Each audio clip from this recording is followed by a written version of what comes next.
Welcome to View from the North on ThinkTech Hawaii. I'm your host, Jay Fidell. Today we'll talk about Canada again. Canada settling in for the long haul. Its relationship with the U.S. may never be the same. Our guest for the show is Ken Rogers, retired Canadian businessman. Welcome to the show, Ken. Hello, Jay, but I'm not too sure you could use settling in for the long haul.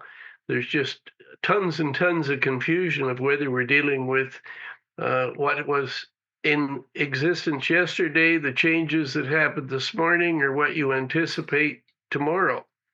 And you certainly have a lot of different reactions and different happenings here north of the 49th parallel. Well, Canada is our most important neighbor. I've told you that before, and our most important trading partner.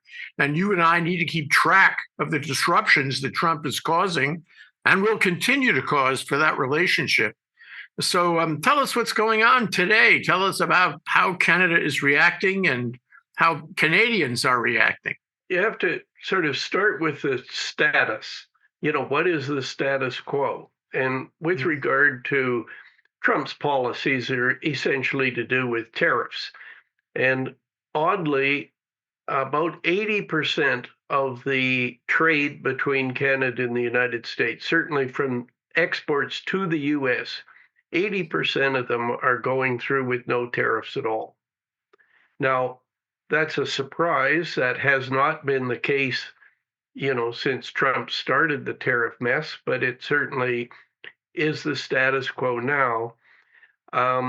However, there are three areas that are a real mess between Canada and the US on trade. One is steel, the second is aluminum, because Trump had special tariffs of 25% on those two significant exports from Canada to the US, and they're hurting, although like every one of his tariff policies, there's some aluminum products going through without as many tariffs, but it still makes a real mess of those major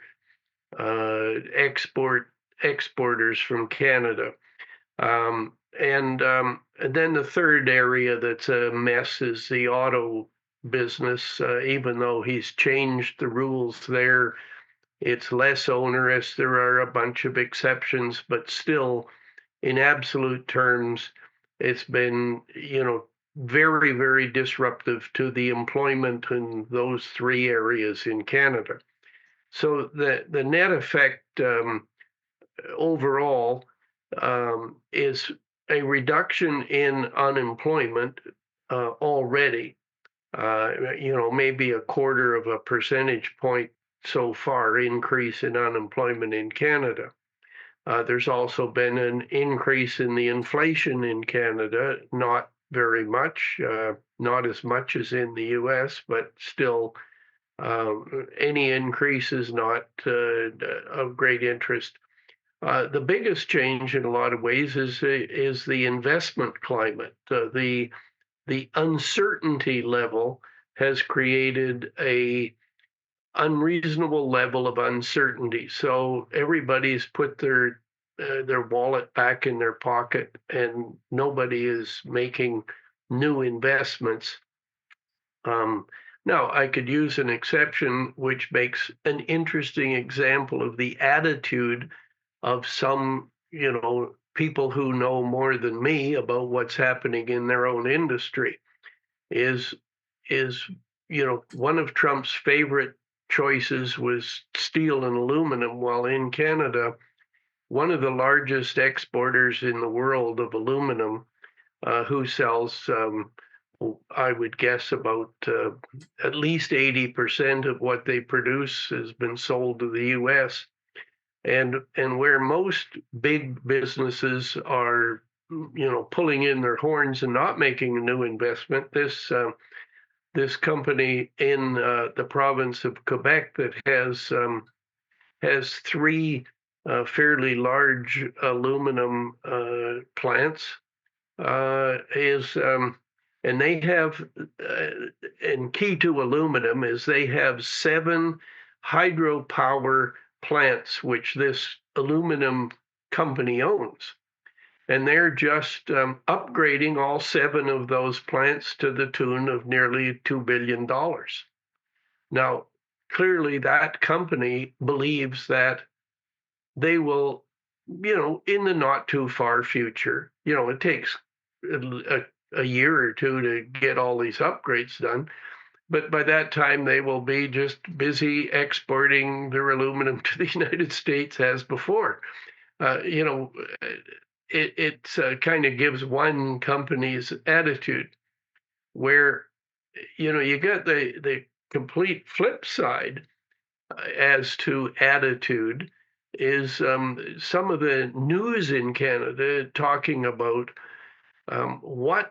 where is the U.S. going and what kind of mess is being created, and they've developed even a term that was taken from the U.S. and there were some very important U.S. figures listed in this particular problem. Let me get the names of them. Oh, okay. The term used for this problem was called dark enlightenment. And when I was going to junior high school and you studied, European and Asian history, and you had, the Age of Enlightenment, was when the Middle Ages ended and everybody started to think about, people should, individuals should be more equal. Everybody shouldn't be a slave and have a few masters and so on. Well, this is sort of a movement in the United States, dark enlightenment, which is led by a bunch of the techie people, and essentially means we want to go back to quasi-feudal type system where there's no government, there's no rules. There's each wealthy person has their own fiefdom, and they try to protect it from other um, overlords or whatever you want to call them. But this philosophy of eliminating government, or most of it eliminating rules and so on, has some pretty big name Americans following this thing. Where the idea of let's eliminate democracy, let's eliminate universal liberty, let's eliminate egalitarianism, and you have these people. The philosopher was a guy named Curtis Yarvin. The guy who's now spearheading the spirit of this thing is called Peter Thiel. But you've got major names that keep showing up in the Canadian press as great supporters of this. J.D. Vance, Elon Musk, Steve Bannon, to pick 3 of Trump's favorite players. And another one, a guy named David Sachs, who I don't know very much about, but he's the one that Trump put in charge of a new cabinet post to do with artificial intelligence and crypto, which in a lot of ways is why there's all that mess in the news about, maybe the U.S. will, have crypto for part of their official reserves or whatever. Well, this dark enlightenment thing makes news in Canada from the point of view of, it looks like the American the United States is going down the sewer. That really those in charge wish to change it totally from anything that it is now. It wouldn't resemble the U.S. of last year, 2 years from now. That there will be no fair elections. There will be no democracy. Etc. And that's being taken pretty seriously in Canada at a variety of levels. Some people that don't look at the news like many Americans or get biased news. They don't know what you're talking about, but others are very concerned that our formerly friendly neighbor is going down the drain.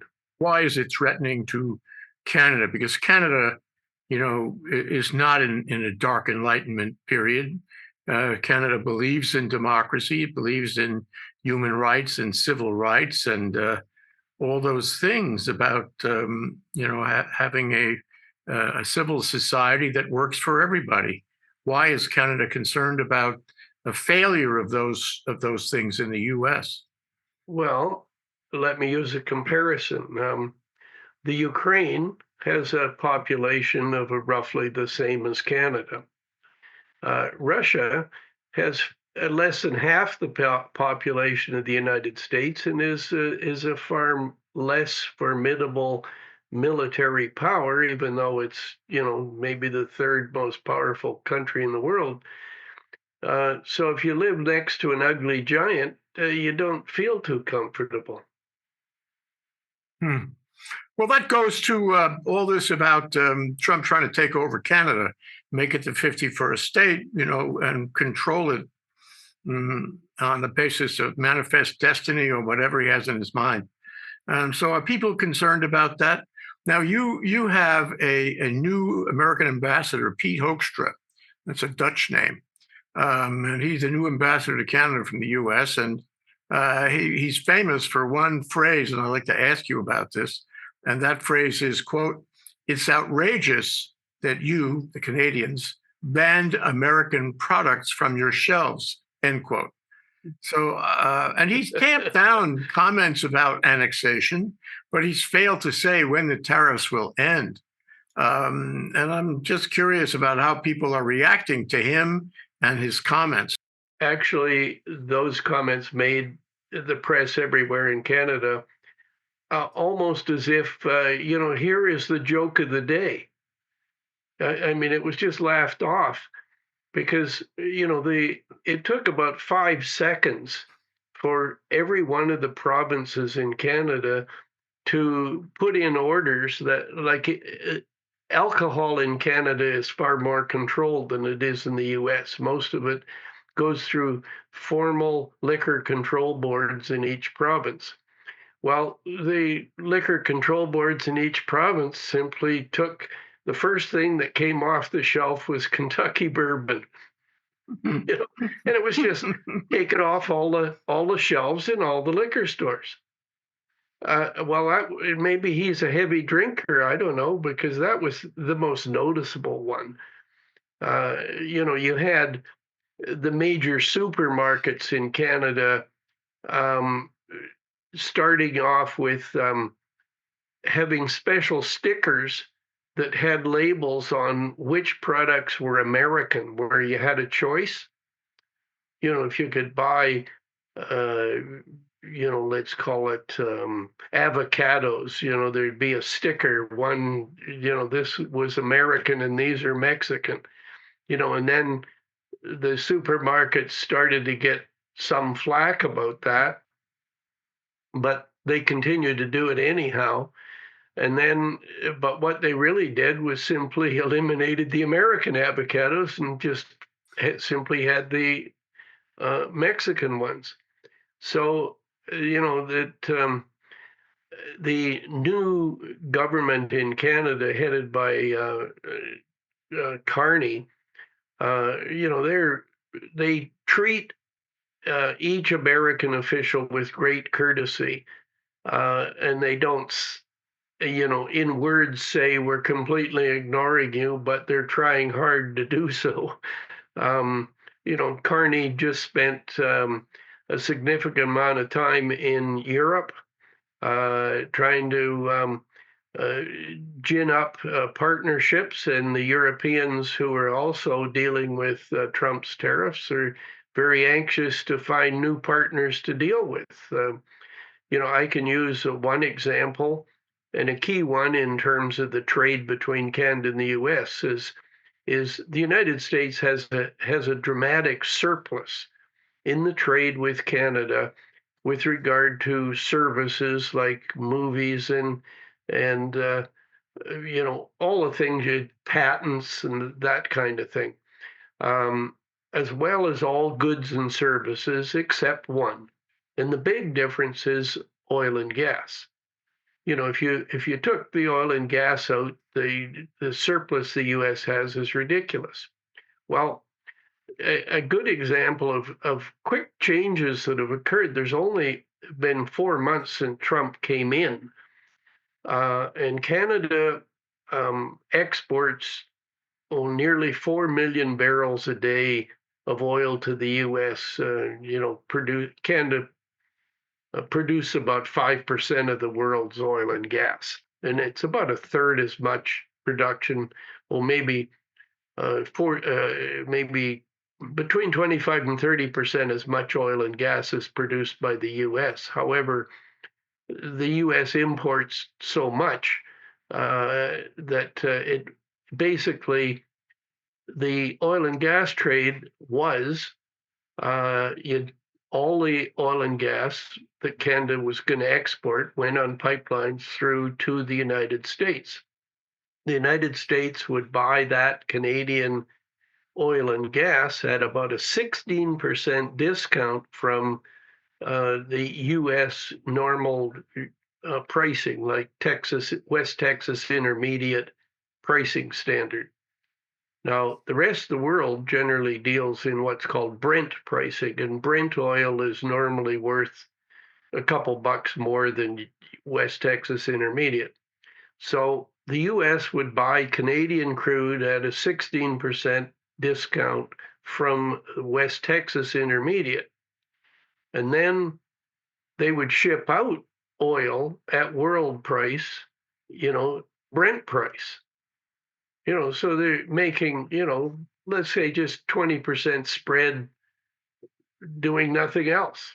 Just have a nice pass through. Thanks, Canada, you dumb suckers, or whatever phrase you might use. But because the oil and gas in Canada, is from Alberta and Saskatchewan, which are north of Manitoba, let's say, and on the east side of the Rocky Mountains. Well, over the last couple of years, a major pipeline was built from Alberta to Vancouver.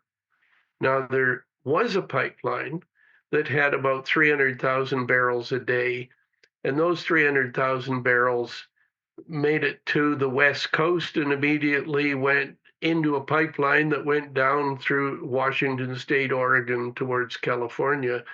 I don't know how much was split between those three states, but they sucked up that oil, and that was it.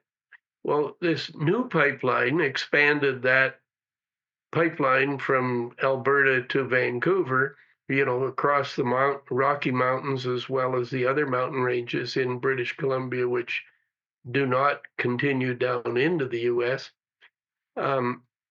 This pipeline increased the pipeline to about 1 million barrels a day.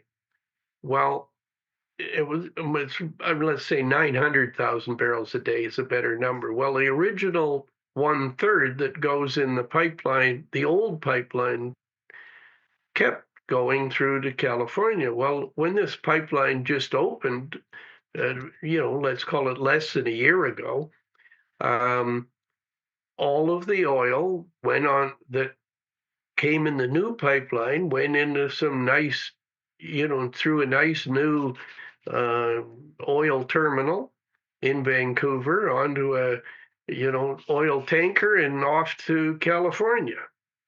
Well, all of a sudden, with the Trump tariffs, you had this 600,000 barrels a day, none of which went to the U.S. It just, and so, the magic of Carney or the rest of the world and industry working together, I would envisage, somebody in Japan, who's suffering from tariffs, saying, well, what can we do? And, suddenly, they talk to some Canadian and say, well, why don't you buy oil from us and we'll buy something else from you instead of the U.S. And so a lot of bilateral type negotiations have been going on, but that shift in oil was a real quickie in big dollars. That amount of oil would not eliminate the deficit between Canada and the U.S., trade deficit, but it certainly doesn't do the U.S. any good. That we take less exports from the U.S. and we sell less to the U.S. or we import less, so that you get some of these interesting changes that are out there. The Prime Minister of Canada, the new one, Mark Carney, just came back from Europe, where he was meeting each of the European heads, with exactly that same strategy of let's expand stuff between us, since what do you buy from the U.S. or what does Canada buy from the U.S. that we could buy from them, and what does the U.S. buy from us that they'd like to have? So many Americans are rooting for Canada and rooting for him and rooting for his ability to make bilateral and multilateral deals, both in Asia and in Europe. But we were also rooting for him when he met with Trump in the Oval Office.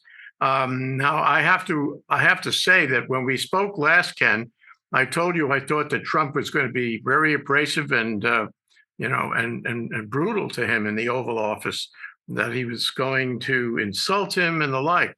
But that didn't happen. And I'm sure that Canada, or most of the people in Canada, watched. I'm sure you watched the footage of that meeting that Mark Carney had with Trump. What did you think? What did they think? Well, exactly what Canadians expected of Carney.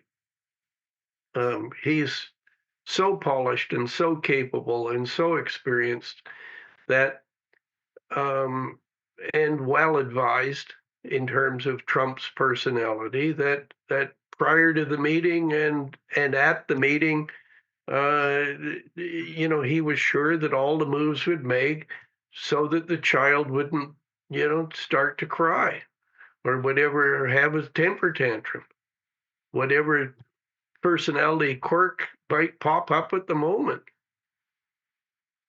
So is Mark Carney as popular as you would think? Are people lining up behind him? Are they happy with his government and his cabinet appointments recently? Are they consolidating with him and against Trump? What's the national feeling, to the extent you know? Well, there's yeses and nos in that. One of the most interesting ones is the 2 provinces in Canada out of 10, but 2 of the big, 2 meaningful provinces, Alberta and Saskatchewan, they're the ones with all the oil, all the potash, all the uranium, all the natural gas. They voted, let's call it 99% of their elected officials were from the party that Carney does not have, or is not in. He doesn't run them. That is the opposition. They all voted more conservative, and in Canada, conservative and Republican are the same side of the equation. Carney is liberal or more democratic type. Those 2 provinces are ones that are really important in all of the dealings with the United States. They have all the oil and all the gas and all the uranium and all the potash. And if you eliminated those, that'd be half the exports to the U.S. And population-wise, neither of them are very large in Canada. That is, Alberta is about 12% of Canada's population, and Saskatchewan is only about 2 or 3%. Those 2 provinces, particularly Alberta, have been beating a drum. The Premier of Alberta has said they would like to have a referendum to separate the province from Canada.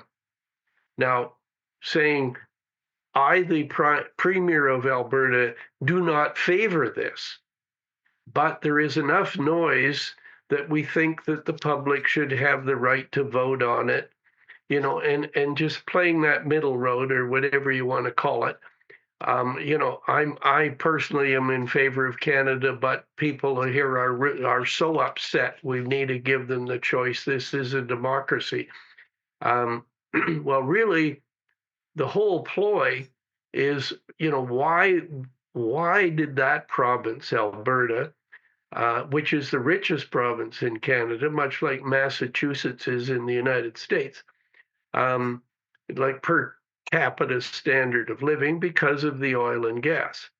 Um, well, really, that province would never have voted for um, Pierre or Justin Trudeau, the previous prime minister, because he created legislation that really hurt the oil and gas industry. He put in a bunch of environmental things, which I personally might think or do think the world would be better off if every country in the world adopted those policies. But if Canada is the only one doing it, it's absolutely stupid. That was what, these provinces says. Why would you kick the oil and gas industry and cause us all kinds of problems and make us less economic than we would otherwise be? Because we're the only ones in the world doing it. And at the same time, the Trudeau government let the province of Quebec import oil from places like Angola or somewhere that has the lowest environmental standards in the world. And there was really good justification for the people of those provinces to get more and more annoyed. Well, Trudeau was in power for 10 years, and so 10 years of it was enough, way too much. But they still vote. They voted for the other party for every year that they've been there. Well, this ploy, makes news in Canada. Holy smoke, somebody's even pushing for separation. It's not Quebec for a change. The well, really, it's a major. It was a ploy during the election, and I don't know to the extent that it affected Mark Carney, but Mark Carney certainly in his election platform did a quick reversal of a whole bunch of things that Trudeau favored. And he said, we're very in favor of more pipelines, and we think LNG is absolutely fantastic and we got to have more of it. And and said all those things. Now, it didn't get him any more seats in the provinces of Alberta and Saskatchewan, even though they did get about a third of the popular vote. But they still got no seats whatsoever because it was pretty uniform. Or actually, they got one seat in each province, but and that's out of a large number. Like there was 40 seats in Alberta, and they only got one of them. My question to you is, these guys, Alberta and Saskatchewan, you mentioned, they come at it from the point of view of self-interest, economic self-interest. But I had read that Trump himself was trying to influence Canadian public opinion. Is there any resonance on that? Is he trying to do that? Does he have organizations and agents in Canada that are trying to stir up, support for him? I don't think so, but his talk was important as a catalyst. I don't think the premier of the province would have made the move that she did. It's a lady. She wouldn't have done it, in my opinion, had Trump not brought it up.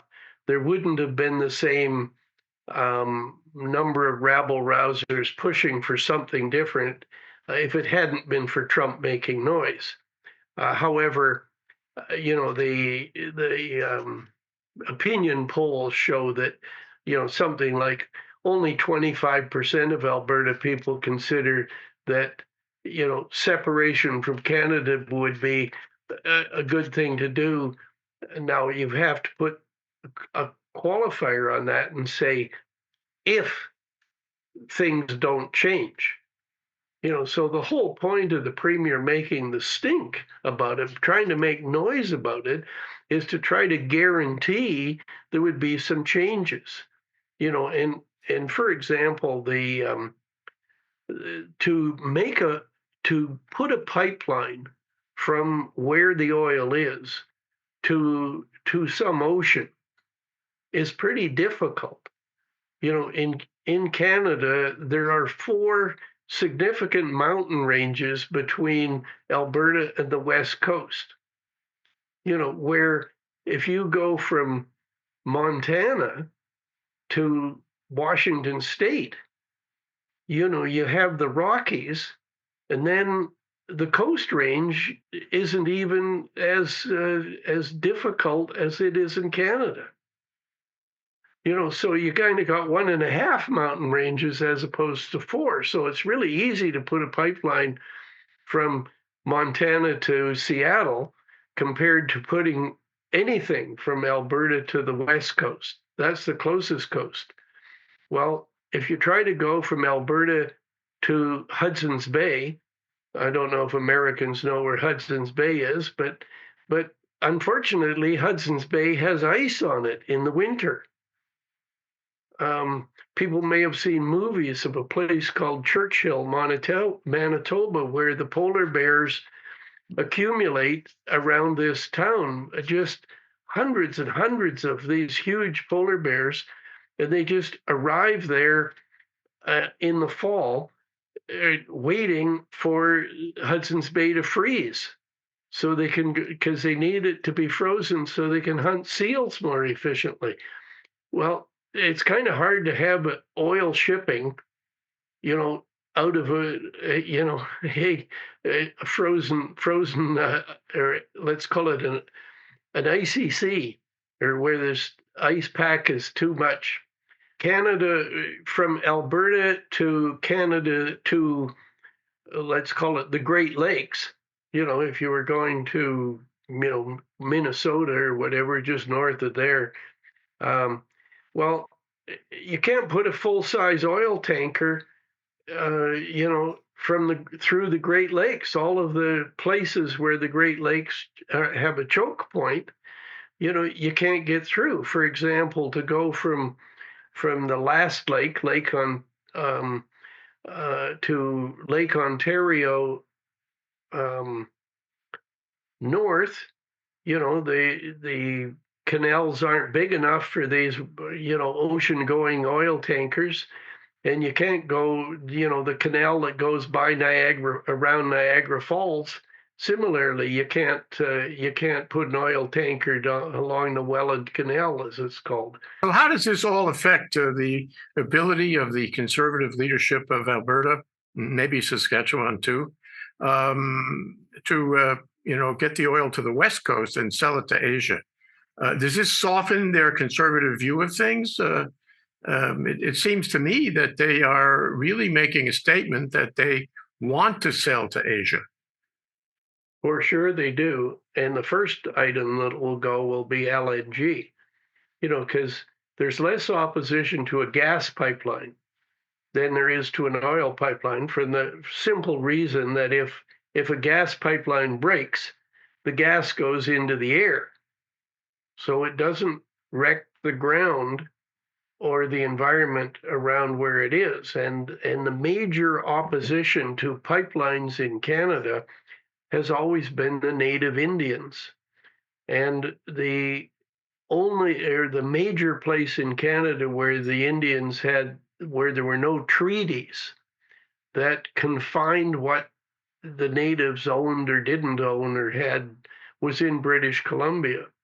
So in British Columbia, you have these native tribes that claim that they own land that's equal to about 3 times the size of the province, because their claims overlap. And so you can't put a pipeline from anywhere to anywhere, or from somewhere of no importance to somewhere of lesser importance even, without it crossing several, Indian territorial land claim areas. And those land claims have always been the problem in getting things um, done, pipelines of any sort through British Columbia. And even though we have some pipelines now, well, if the key thing under the Trudeau government was they would not say something was a sufficient emergency that it would get through most of the red tape. And secondly, a new thing in Canada is that Carney has suggested, and it has been happening before him, so he didn't invent the idea, that they would help finance the Indian bands to participate in major projects. So suddenly you have all kinds of Indian bands jumping up and saying, hallelujah, let's go. For example, in immediately south of the end of the Alaska Panhandle, that is, there's a skinny piece of Alaska that comes down the Pacific coast for, probably 300 or 400 miles from, the start of Alaska, or the, where the Panhandle starts and where the gold rush started. Well, that big port that's there in Canada has two LNG plants that are, one of them will be on stream in a month or so, selling LNG to the Orient. The market's already guaranteed because the operator of the plant is Shell Oil, and they own about half of this huge LNG operation. But the other three partners are the buyers. The one from, Japan, and I don't know whether it's one from Japan and two from Korea or the other way around, but, the market's guaranteed. Now, there's a second LNG plant, in the same vicinity at the, one of the big inlets right south of the Alaska Panhandle, but it's wholly owned by one of the big native bands. And this is a big trend in Canada, so that Carney partly inherits something that was happening, but partly because of the push from these two provinces about we're unfairly treated, the legislation Trudeau had is terrible, we wouldn't, support anybody. We even got people who want to separate from Canada. What Carney has done is doing will ameliorate their opposition then. So this is a good political move. Oh, that's what he's. It's hard to spit uphill sometimes, though. Yeah, well, but what I wanted to get to is, you've talked about the exceptions to the Canadian, opposition to the U.S., which I guess is pretty significant across Canada. But what about that? How significant is the opposition that Canadians are feeling toward the U.S., toward this 51st state business, toward taking over Canada and imposing tariffs on Canada and bullying Canada against countermeasures like it's outrageous that you banned American products from your shelves. I love that one. So how firm politically are the other people in Canada in the argument, the fight against the U.S.? It gets stronger and firmer every day.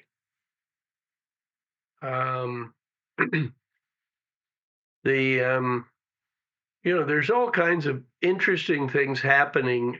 For example, one of Canada's problems has always been a brain drain.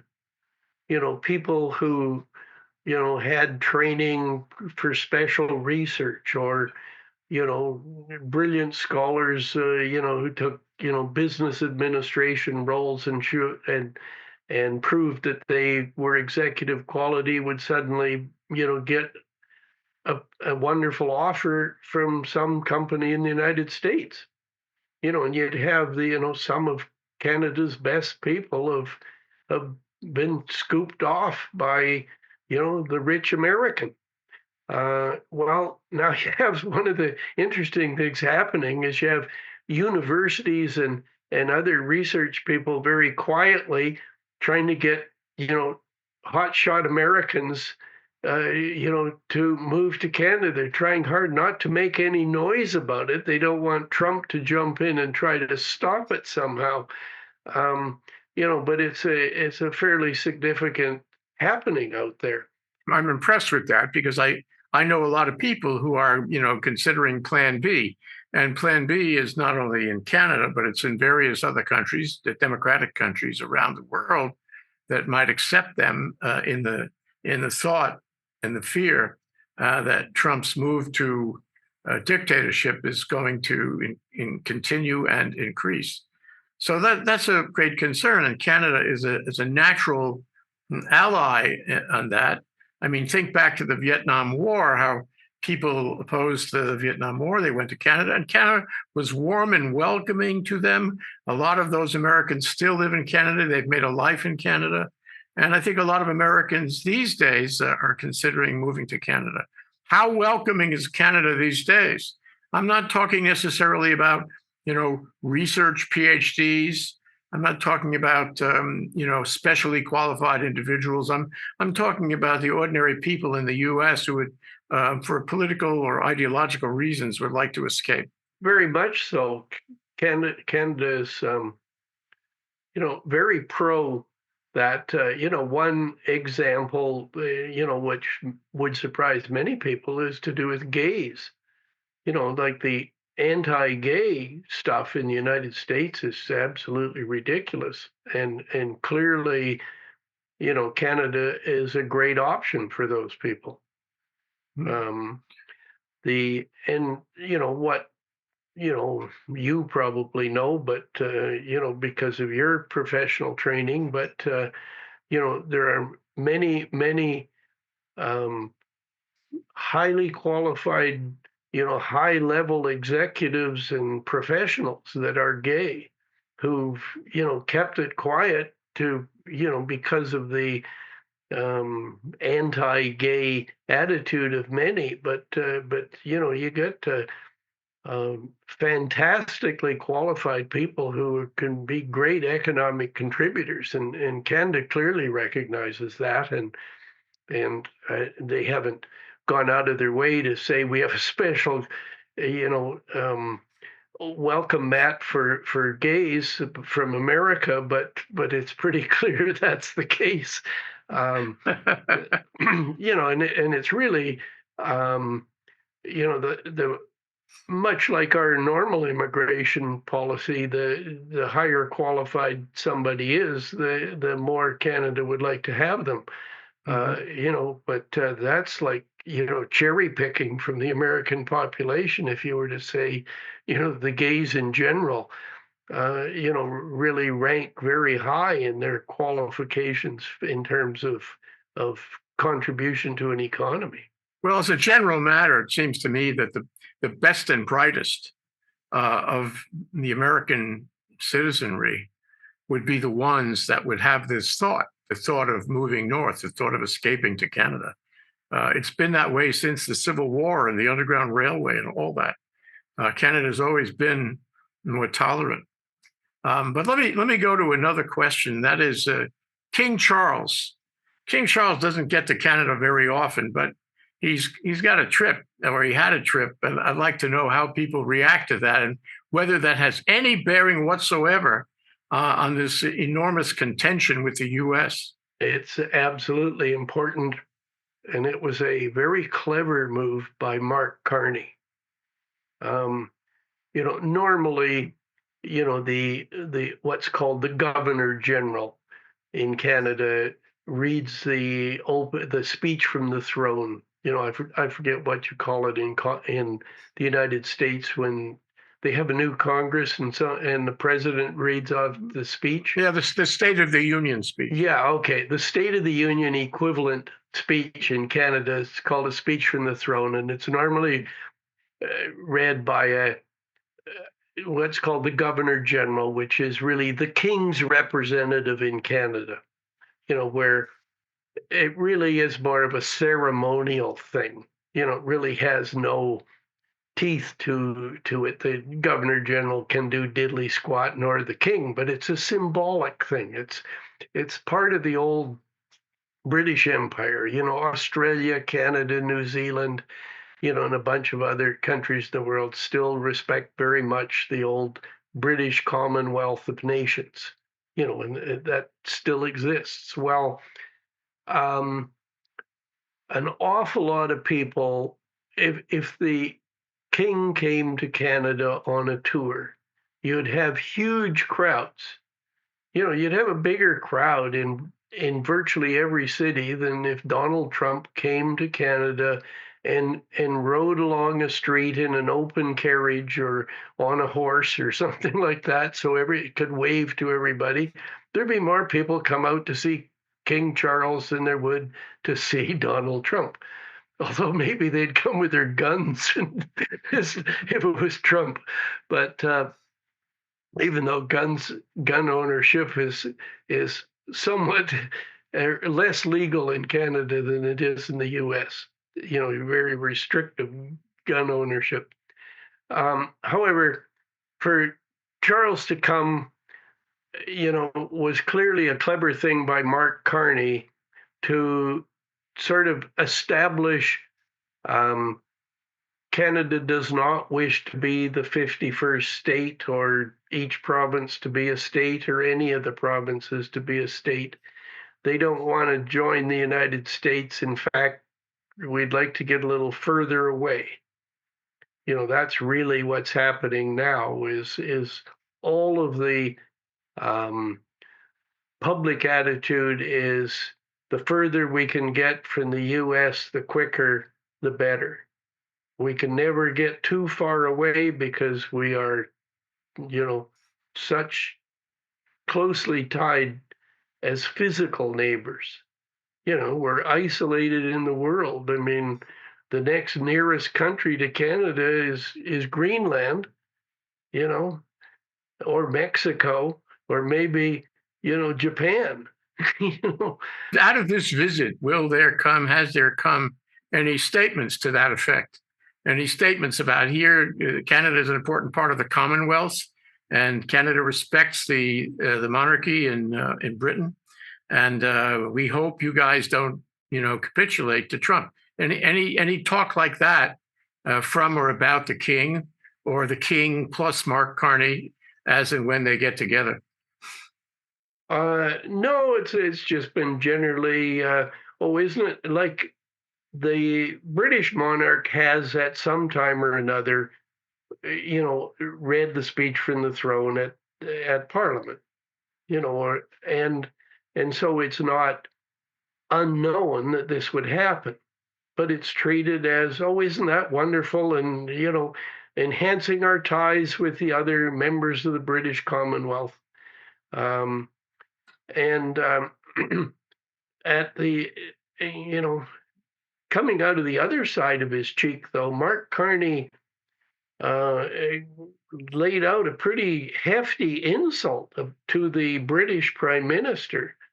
And he did it while he was in Europe, when the British Prime Minister had a second meeting with Trump.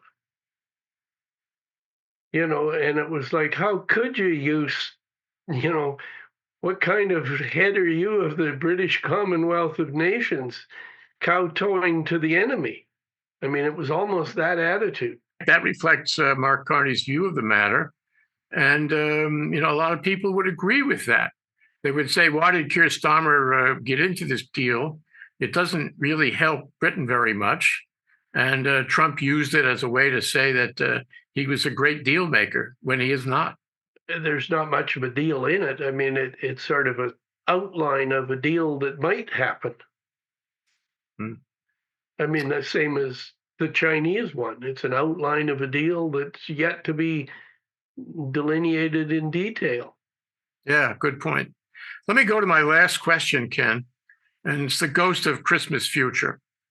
You mentioned you mentioned that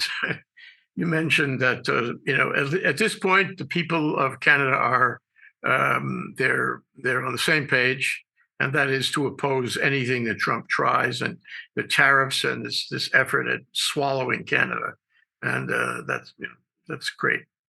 And also at the same time, you said that so far the effect of the tariffs has not been all that significant on Canada's economy or inflation or job market.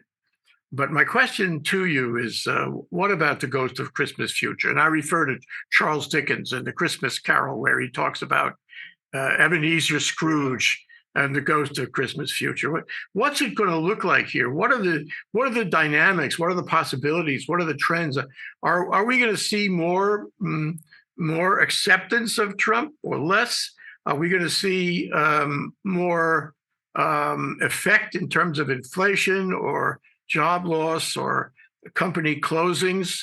Are we going to see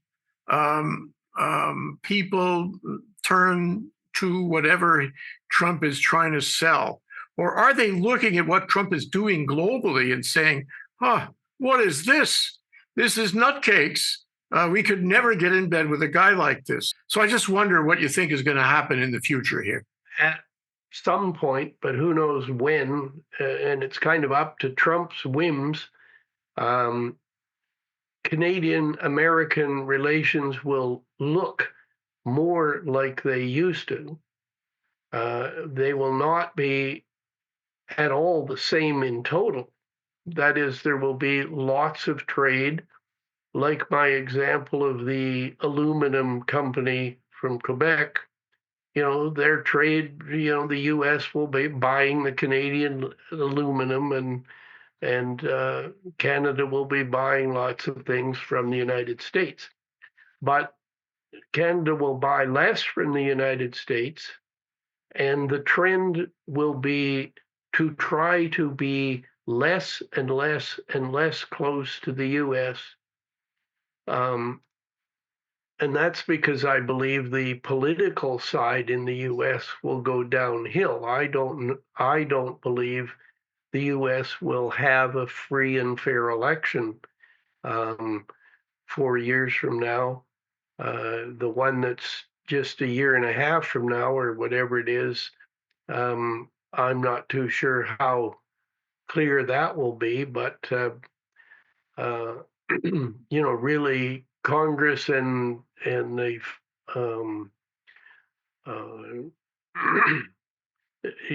the judiciary in the U.S. have given up their sharing of power and given it all to Trump, and that's just going downhill. And so I just don't see the U.S. will be less and less and less of a world influence and a world power. That China and Russia will own Africa. That may not be done peacefully, whereas let's say Southeast Asia and so on, China will just do it by economically. Everybody gets so bound to them that they're in effect satellite countries, whether they're under Chinese military control or not. But I don't think the world will be worse off. One thing is clear from this discussion, and that is the tagline of this episode, which reads, "The relationship with the U.S., Canada's relationship with U.S. may never be the same." Things will happen. Maybe things will improve in some arenas and some issues in some industries. But generally speaking, would you agree that the relationship of Canada with the U.S. may never be the same? I don't agree with you because you put the word may in there. I would just say it will not. All right. It may not be. Yeah. And it absolutely has changed. It's guaranteed it will never go back to the level of friendship that it was, the level of trade that it was. the level of intercountry trust. And unfortunately, the longer this goes, the Canadian public had always felt a very close kinship with, the average American. Even that's going downhill now. Sad. Unfortunately, yes, it's very sad for, I was educated, part of my college training was in the US. I lived in the United States for a while. I think the people are pretty wonderful and very much like the average Canadian. But I can see what my neighbors, I can hear what they say, and I can see how they're changing. Trump is poisoning a lot of things other than just his tariffs. All right, we'll have to leave it there. Thank you so much to our guest, Ken Rogers, retired Canadian businessman. I'm Jay Fidell, host of View from the North. We've been discussing Canada and how Canada is settling in for the long haul. Thanks to our viewers for watching. We'll see you again soon for the next one. Aloha. Aloha, Ken. Bye from Western Canada.